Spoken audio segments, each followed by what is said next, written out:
ये पूरी पदयात्रा कास्टवाद जो भारत में है, हम चाहते हैं जातियां तो रहें पर जातियों का अहंकार न रहे।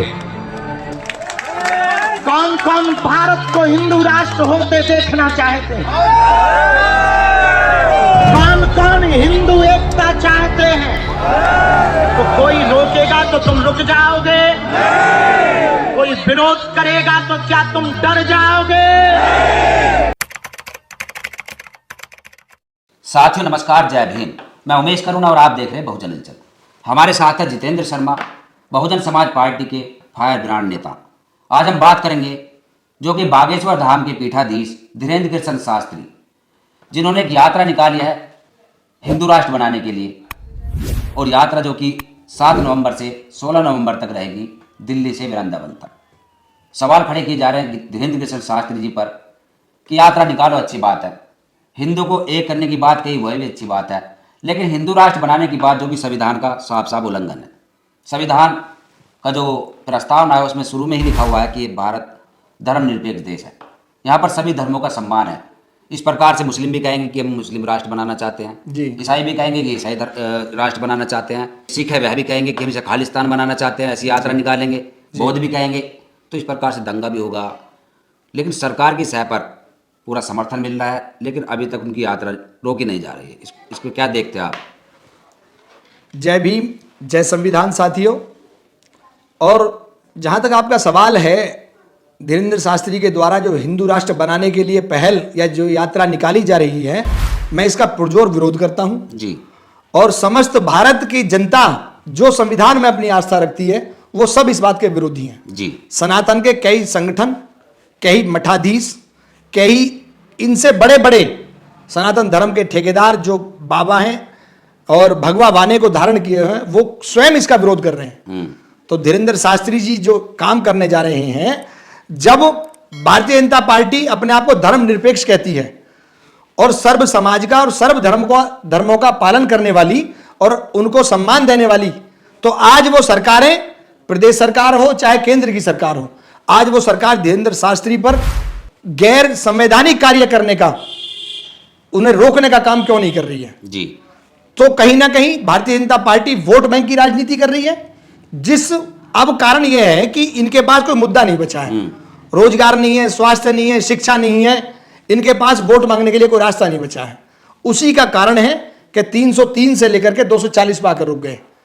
और आगामी चुनाव जो आने वाले हैं, भारतीय जनता पार्टी को इस तरह से अपनी मुंह की खानी पड़ेगी कि प्रदेश की जनता और देश की जनता, हो सकता है कि बिहार चुनाव के परिणाम 14 तारीख को आने वाले हैं, उन्हीं से इनको आईना दिखाने का काम बिहार की जनता के द्वारा शुरू किया जाएगा और समस्त भारत में एक बिहार चलेगी जो भारतीय जनता पार्टी मुक्त देश बनाने का काम यहाँ की जनता करेगी। अब यहाँ पर धर्म की राजनीति जो हम देख रहे हैं, जो दिल्ली की सीएम है गुप्ता जी, और उसके अलावा संजय दत्त, यानी बड़े बड़े सेलिब्रिटी उसकी यात्रा को सहयोग दे रहे हैं जी, और एक डायरेक्ट तरीके से, और नारे लग रहे हैं हिंदू राष्ट्र बनाएंगे भारत को। यार इतना बड़ा एक देशद्रोही की श्रेणी में आता है, NSA लगनी चाहिए, जिसके ऊपर जेल के सलाखों के पीछे जाना चाहिए, और उसके बावजूद भी वह यात्रा संपन्न होती दिख रही है। और 7, 8, 9, 10, 11 और 12 यानी कि 5 दिन हो गए, यात्रा अभी भी चल रही है जी। अगर इनकी जगह पे, जो मैंने शुरू में सवाल किया था, कोई सिख या कोई मुस्लिम अपनी यात्रा निकालता अपने धर्म को लेकर, तो अब तक NSA लगकर जेल में होता वो। देखिए, अभी जो बरेली में आई लव मोहम्मद का प्रकरण हुआ था जी, पूरे देश में वो चला।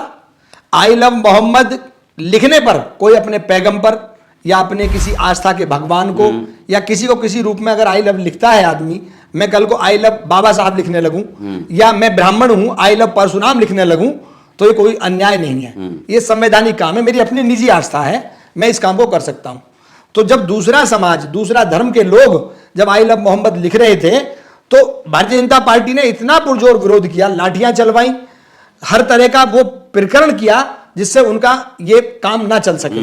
आज वही उसी श्रेणी में धीरेन्द्र शास्त्री जी खड़े हैं। धीरेन्द्र शास्त्री जी जब यात्रा निकालते हैं, हिंदू राष्ट्र बनाने की घोषणा करते हैं, तो सरकारों द्वारा संरक्षण दिया जाता है, और जब कोई गैर धर्म का आदमी अपने किसी पैगंबर या अपने किसी भगवान का नाम लेता है, आई लव लिखता है, तो सरकारों का रुख देखिए किस तरह का होता है। यही तो हम कहना चाह रहे हैं। तो हमारा कहने का तात्पर्य यह है कि ये जो टोटल प्रोपगंडा जो चल रहा है, जो एजेंडा चल रहा है, ये देश धर्मनिरपेक्ष है, हिंदू राष्ट्र कभी जीवन में बनेगा नहीं, ये सब ये लोग जानते हैं। लेकिन धीरेन्द्र शास्त्री जैसे कथावाचकों को भारत की सरकार, प्रदेश की सरकार संरक्षण देकर के अपने वोट बैंक को लुभावने का और गुमराह करने का काम कर रही है। इसके अलावा कोई दूसरा इनकी यात्रा का कोई ध्येय नहीं है। संविधान में लिखा हुआ है कि भारत देश धर्मनिरपेक्ष देश है। किसी एक मजहब की या किसी एक धर्म की राजनीति करने का काम सिर्फ भारतीय जनता पार्टी करती है और कोई करता ही नहीं है भारत में। जी, ये जवाब बिल्कुल आपका सटीक है। और इसके अलावा एक स्लोगन है धीरेन्द्र कृष्ण शास्त्री का कि जात पात की करो विदाई, हम सब हिंदू भाई भाई। हाँ, एक वीडियो चल रहा है उनका। चलो, जात पात की विदाई अच्छी बात होनी चाहिए, लेकिन अब उन्होंने जात पात की विदाई को मना कर दिया कि जात तो रहेंगी देश के अंदर, क्योंकि एक शंकराचार्य अभिमुक्तेश्वर जी ने उनको लताड़ लगाई थी। ये कहा था कि जातियां क्यों हटा रहे हो, जातियां तो रहेगी, इससे देश का वजूद है, धर्म का, सनातन का। बिल्कुल। तब धीरेन्द्र कृष्ण शास्त्री का एक नारा है कि जाति तो रहेंगी, लेकिन जो छुआछूत है जातियों में या धर्म में, सनातन में, इसको मिटाएंगे हम। तो ऐसे कैसे मिट जाएगा? ये पूरी पदयात्रा कास्टवाद जो भारत में है, हम चाहते हैं जातियां तो रहें पर जातियों का अहंकार न रहे।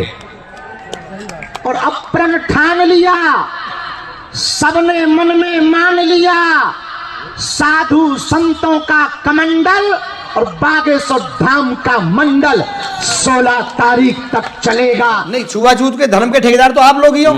एक वहां पूर्वी उत्तर प्रदेश में एक यादव समाज के द्वारा कहीं कथा की जा रही थी, इटावा में की जा रही थी। वहां उनके सिर मुंडवा दिए गए, उनको प्रताड़ित किया गया, उनका पेशाब किया गया उनके ऊपर, मूत्र छिड़का गया उनके ऊपर। तो धर्म के ठेकेदार तो आप लोग हैं। अभी मुक्तेश्वरानंद कहते हैं ना उनसे, अभी मुक्तेश्वरानंद से कहते हैं कि जो धीरेन्द्र शास्त्री कह रहे हैं मैं उसका समर्थन करता हूं। आपके अपने जो मठाधीश हैं, अगर जातीय समीकरण आप समाप्त कर रहे हैं, छुआछूत समाप्त कर रहे हैं, तो फिर आप जाकर के किसी दलित के यहाँ खाना खाइए, रात गुजारिए, और सहजातीय जो शादियां होती हैं उनको बंद करिए। सही बात। दलित समाज की बहन बेटियां स्वर्ण समाज में जानी चाहिए, स्वर्ण समाज की बहन बेटियां दलित समाज में, बहुजन समाज में या अन्य किसी समाज में जानी चाहिए, तो रिश्तेदारी जुड़नी चाहिए। तो आप ऐसा भारतीय जनता पार्टी का तो एजेंडा है। भारतीय जनता पार्टी बिना धर्म की राजनीति के उत्तर प्रदेश में रुक ही नहीं सकती है, नहीं रुक सकती, किसी भी देश में नहीं रुकती, किसी प्रदेश में नहीं रुक सकती है। ये सब इनका एजेंडा है और धीरेन्द्र शास्त्री जैसे लोग आते रहेंगे और इनकी राजनीति को चमकाने का काम करेंगे। तो भारत के संविधान में है ऐसा लिखा हुआ, इसलिए ये लोग चुप हैं। वरना अगर ये संख्या बल आधार पर लोकसभा में संपूर्ण बहुमत से अधिक इनकी मात्रा में लोकसभा होती, तो ये लोग संविधान को बदलने का काम करते हैं। जी, संविधान बदलना इसी को तो कहते हैं।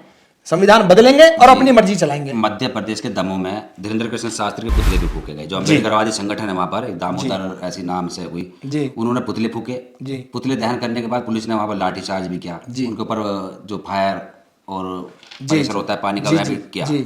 उसके बाद में उनकी आवाज दबाने का काम किया गया। और वह लोग भी कह रहे कि हम भी एक यहाँ पर बहुजन राष्ट्र की यात्रा निकालेंगे, यही होगा कंपटीशन। देखिए, धर्मनिरपेक्ष देश में जब भिन्न भिन्न प्रकार के धर्म में अपनी आस्था रखने वाले लोग, 140 करोड़ जनता संविधान में अपनी आस्था रखने, धर्म तो हमारे यहाँ सिर्फ एक ही है, वो है संविधान। जी, संविधान किसी भी धर्म की अवहेलना नहीं करता और संविधान किसी भी धर्म को छोटा या बड़ा नहीं बताता।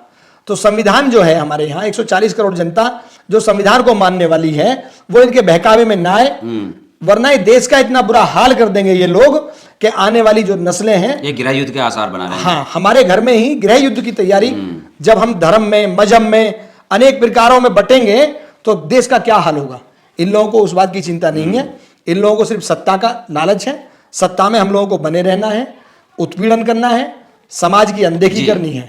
अभी जो मैं बताया आपको कि वहां पर विरोध हुआ था, पुतले फूके गए थे, यही गृह युद्ध वाले आसार की बात। एक तरफ अम्बेडकरवादी थे नीले झंडे लेकर, और दूसरी तरफ भगवाधारी, दूसरी तरफ उनका गुट था। आपस में लड़ाई होने की नौबत थी। इस प्रकार ही गृह युद्ध की ये जो मतलब तैयारी कर रहे हैं लोग, ये ऐसा मतलब माहौल बना रहे हैं यहाँ पर। देखिए, गृह युद्ध ऐसी तो होता है। गृह युद्ध पहले वैचारिक होगा, फिर ग्राउंड पे होगा।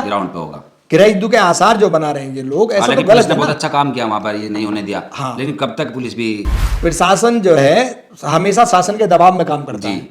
जिसकी लाठी उसकी भैंस बहुत पुरानी मिसाल है। तो भारतीय जनता पार्टी का संरक्षण धीरेन्द्र शास्त्री जैसे कथावाचकों को प्राप्त है, और इसीलिए जब प्रधानमंत्री खुद एक कथावाचक के प्रोग्राम में जाकर के छोटा भाई बताने का काम करते हैं, जबकि प्रधानमंत्री 140 करोड़ जनता के हैं, धीरेन्द्र शास्त्री उनका छोटा भाई कहां से हो गया। 140 करोड़ जनता जो है भारतीय माननीय प्रधानमंत्री जी का सब छोटे भाई हैं, सब बड़े भाई हैं, सर्व समाज के नेता हैं, ना कि भारतीय जनता पार्टी के प्रधानमंत्री। और भारतीय जनता पार्टी का जो कार्यशैली है वो धर्म निरपेक्ष हो ही नहीं सकती। धर्म निरपेक्ष काम करती ही नहीं है भारतीय जनता पार्टी। अगर भारतीय जनता पार्टी धर्मनिरपेक्ष होती तो धीरेन्द्र शास्त्री आज सलाखों के पीछे होता और संविधान का वास्ता देकर के उसको तुरंत उसकी यात्रा रोकनी चाहिए भारतीय जनता पार्टी को। और 140 करोड़ जनता में जनप्रिय नेता होने का काम ये माननीय नरेंद्र मोदी जी को कर देना चाहिए था जी। धीरेन्द्र कृष्ण शास्त्री जो कि इस समय देश के अंदर हालात बहुत ही गंभीर बनाते दिख रहे हैं, गृह युद्ध के आसार होते दिख रहे हैं, क्योंकि ये जो धर्मनिरपेक्ष देश के अंदर हिंदू राष्ट्र की मांग उठाई गई, हिंदू राष्ट्र के लिए यात्रा निकाली जा रही है, और दूसरी तरफ गाय को माता का दर्जा देने की भी उन्होंने मांग उठाई है। ये चलो अलग बात हो गई, लेकिन हिंदू राष्ट्र की मांग ये बहुत ही गलत एक निर्णय है उनका। भारतीय जनता पार्टी को इस पर संज्ञान लेना चाहिए और बहुत जल्द धीरेन्द्र कृष्ण शास्त्री को जेल की सलाखों के पीछे डाल देना चाहिए, तभी देश के अंदर शांति व्यवस्था बन सकेगी। ऐसे भी सवाल खड़े किए जा रहे हैं, लेकिन इसमें जो भी सरकार की अपनी पारदर्शिता होगी उसके बाद ही पता चलेगा। इस पर आपका क्या कहना है? कमेंट में अपनी राय दें। धन्यवाद।